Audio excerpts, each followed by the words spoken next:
எப்போவுமே நம்ம ஒரே மாதிரி வடை தான் பண்ணுவோம். இன்றைக்கி வந்து ஒரு டிஃப்ரெண்ட்டான அதே நேரத்தில் ஒரு ஹெல்த்தியான வடை தான் பண்ண போகிறோம். என்ன வடைனா வாழைப்பூ வடை தாங்க இன்றைக்கி பண்ண போகிறோம். ஸோ பூனேல நான் காய்கறி வாங்குகிற மார்க்கெட்டில் பார்த்திங்கன்னா ஒரே ஒரு கடையில் தான் வாழைப்பூ கிடைக்கும். அதுவுமே பார்த்திங்கன்னா 1 2 தான் வச்சுருப்பாங்க, வதங்கி போயிருக்கும். அதனாலேயே வந்து நான் வாழைப்பூ அங்கே பண்ணுறதில்ல.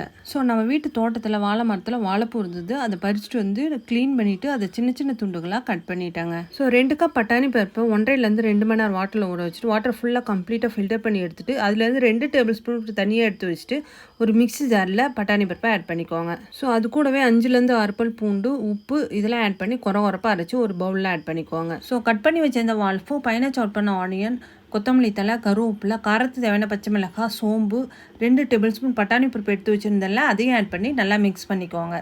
ஸோ சூடான எண்ணெயில் பொரிச்செடுத்தால் நம்மளோட ஹெல்த்தியான வாழைப்பூ வடை ரெடி. இது போல் வீடியோஸ்க்கு நம்ம சேனலை ஃபாலோ பண்ணுங்கள்.